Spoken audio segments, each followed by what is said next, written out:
Hi there, folks. Today, I've got a video that's very important for you regarding a very important muscle. In the words of the great Dr. Karen McCain, this muscle is the answer to life. This is the answer to everything. And that muscle, commonly called your calf muscle, we call it the GASTROC. So when you think about what stabilizes your knee to keep your shin moving forward with each step you take, your gastroc and soleus muscles, so the hunk of meat here and just below it, are most important to stabilize your knee. They're also where most people are chronically weak.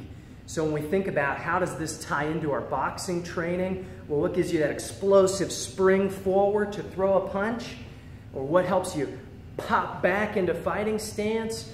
Or when you think about what most of us want to work on, which is your pivoting, what's responsible for driving that knee forward and accepting a lot of the weight as you pivot with really good technique for your hooks or for your uppercuts?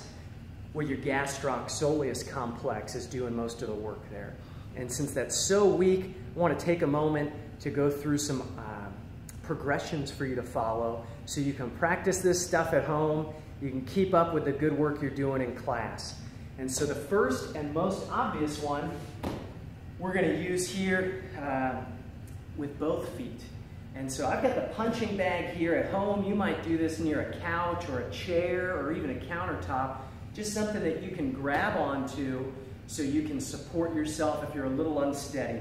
Because what we're going to do for this exercise is we're going to raise up as high as you can on your tiptoes and then down nice and slowly. So you might go up for a count of 1 or 2 and down for a count of 2 or 3. Up, 1, 2, down, 1, 2, 3.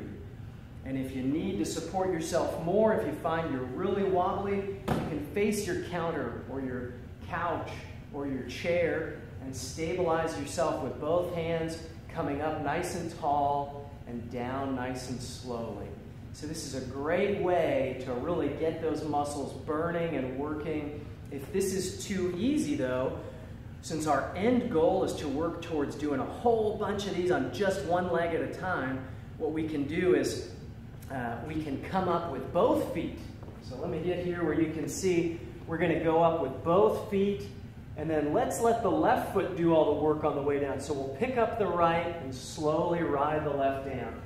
Up with 2, pick up the right, down with 1. Up with 2, pick up the right, down with 1.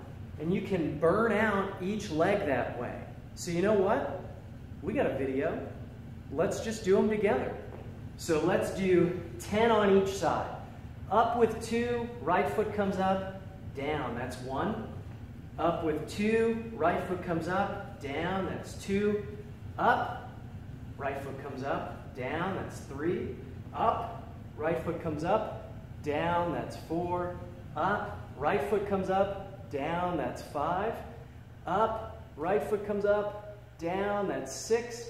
Up, right foot comes up, down, that's 7.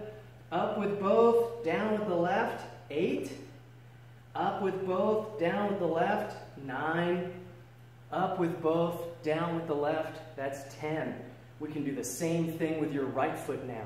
So again, using our base to stabilize ourselves on, we're going to come up with both feet, pick up the left. Right does all the work on the way down. That's 1. Up with 2, left foot comes up, then down, that's 2. Up with both, down with 1, that's 3. Up with both, down with the right, that's 4.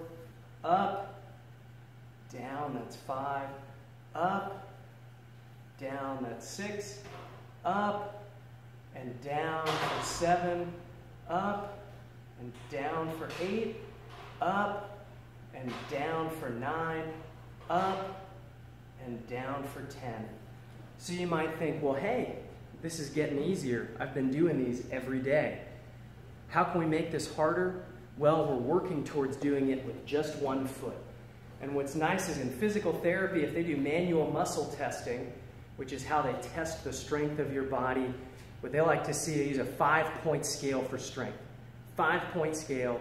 To get a 5 out of 5 for muscle strength, you got to be able to do 30 of these on one foot at a time. So you tuck one leg behind and come up and down, up and down. If you can do 30 in a row with really good control, doesn't mean your muscles aren't burning, just means that you've got good control. Well, guess what? That means you've got top level strength for your everyday functional activities, and that's going to go a long way to help you with your boxing. So if you can do these at home every day or every other day, you're going to build up a lot of strength that's going to help with your pivots. It's going to help you to spring forward or spring back in your fighting stance. It's going to help you to turn the whole body and drive off for an uppercut. Or it's going to help you with everyday activities like taking a walk, right? So our training is paying off for our work for everyday life as well as to do better in class. So my hope is you'll be able to use this video, push yourselves. Remember that burning is just weakness escaping the body. Dig in and try and do this every day. Looking forward to seeing you in class. If you have more questions about what we've done in this video or about boxing training for movement disorders or for everyday life, use the email information at the bottom of the screen from this video, and I'll see you in class.